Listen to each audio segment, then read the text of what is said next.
If you haven't heard, Blender 5.0 is here, and as you can imagine with a big number change like that, there are a ton of features packed into this new update, and in this video we're going to go through all of them. There's new options for geometry nodes, color management, animation, and more. Let's dive in and take a look. One of the biggest updates this time around is on geometry nodes with bundles and closers. Bundles let you combine multiple inputs into one structured data type. Think of them like folders for your node data.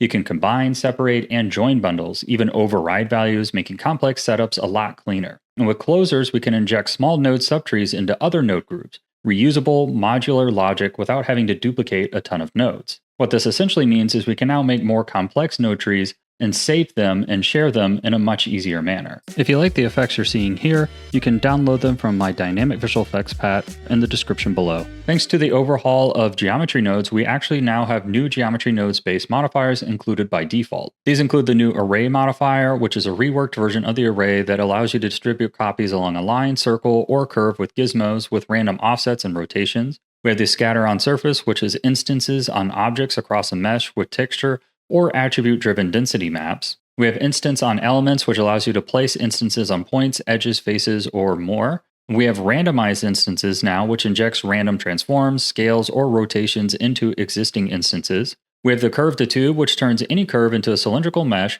with a custom profile, automatic UV mapping, and round-capped options. We also have the geometry input modifier, which pulls the final geometry from another object right into your stack, useful for referencing meshes or mod-to-mod workflows. One of the most talked about new features is the fact that we now have ACES color management support. I did an entire video on this, bringing Blender closer to industry standard effects. On the note of color management, we also have full HDR and wide gamut support, per project working color spaces, and the Compositor now has a convert to display node. This is the perfect segue to talk about our video sponsor, Storyblocks, which gives you unlimited downloads of high-quality stock video, textures, music, sound effects, and more, all for one predictable subscription cost. It also has an easy licensing system so that you can use these in your projects without worry. Now, I've highlighted what I love about Storyblocks before on my channel, including how they have great visual effects footage that can really save you time on simulation renders, a lot of incredible backgrounds that can be great for filling out horizons,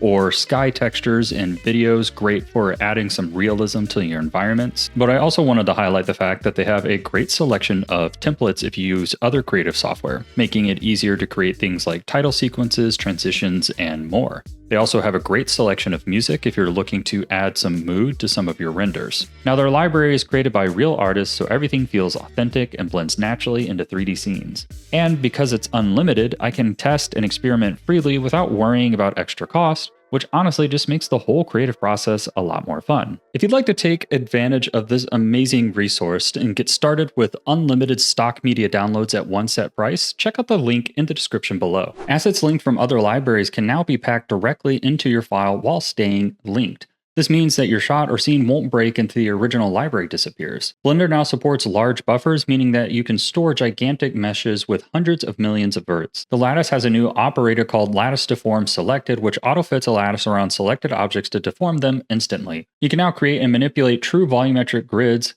SDFs, and density grids directly inside of geometry nodes. This comes with a whole host of new nodes like Mesh to SDF Grid, Points to SDF Grid, and many more. And on that note, there were also various stability fixes around multi-res and sculpt mode when working with subdivisions and dynamic topology. Brush color handling has also been updated with the new color management system, making it so that your painted textures will appear more accurate. We have a new conformed base option in the multi-resolution modifier, and we also have new pixel art brushes. The Compositor received several updates, one thing being the Compositor node trees are now saved as data blocks, meaning you can import them and reuse them across scenes. Probably the biggest feature is that we have asset shelf effects. The Compositor now includes a small asset shelf with built-in node templates that you can drag and drop onto your compositing scene. This includes things like chromatic variation, film grain, sensor noise, vignettes, sepia modes, split toning, and more. And a lot of nodes got updates, including the displaced node, the split node, the alpha over node.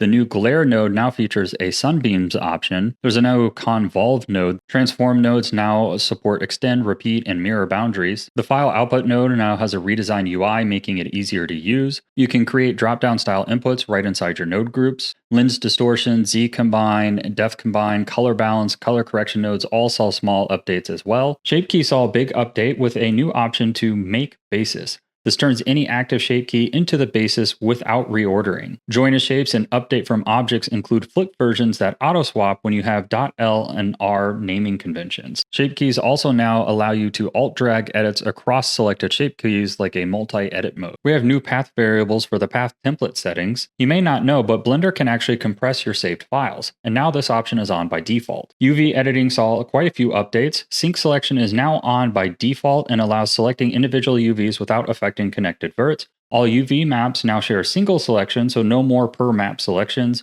and new operators have been added including pack to custom region, align min-max, arrange and align islands, and move UVs on an axis with the numpad. The viewer node can now display any data type including numbers, vectors, bundles, and more, not just geometry. The UV tangent node now gives you proper tangents for shading and baking, and also includes a fast mode that's up to 4 times faster. There's also the new Pack UV Islands, which adds a shape method dropdown for better UV packing within geometry nodes. We have the Essentials library, which adds ready-made node groups for common tasks, plus matching modifier presets. Now, a ton of nodes got other very small updates, but these are the major ones. If you want to see the list of everything changed, check out the link in the description below. Texture painting and masking tools are both more responsive now thanks to viewport and GPU optimizations. Cycles now supports Nano VDB, which drastically reduces memory usage. We've seen some rendering improvements. Subsurface scattering now has a more accurate method with multiple light balances.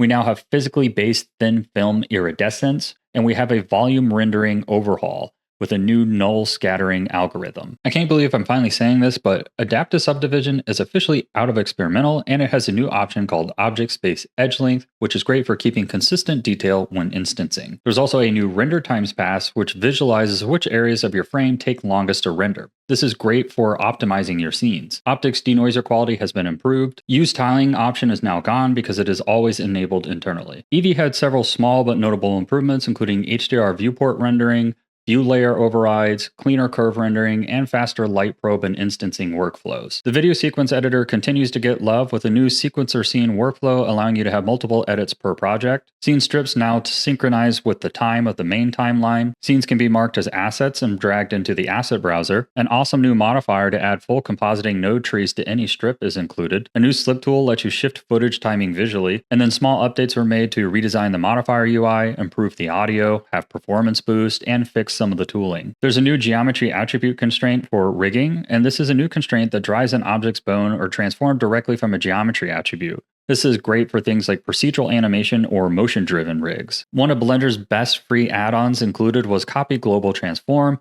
Now no add-on is required. This feature is built right into Blender's core. We've seen UI improvements with all animation editors, Dopesheet, Graph, NLA, and more now having consistent playback controls. Timeline now hides the empty channels region by default for a cleaner layout. There's now a skeleton in the human-based mesh bundle. Physics got a new point cache compression system called ZSTD. OBJ, FBX, USD, and all the other import-export formats have seen updates across the board to support new features and be more proficient. Thanks to Blender's support of HDR workflows, you can now export HDR videos such as H.265 and various other formats. Nodes and node groups now expose user-defined custom properties right inside the properties editor. Minor changes were made across the modeling workflow, including undo operators, curves, merge by distance, auto merge, hide operator, and more. Normal map node now uses the undisplaced normal and tangent, making cycles and Eevee match perfectly with their maps. If you're enjoying all these free Blender updates, then check out the Blender Dev Fund, where you can help support the development of Blender.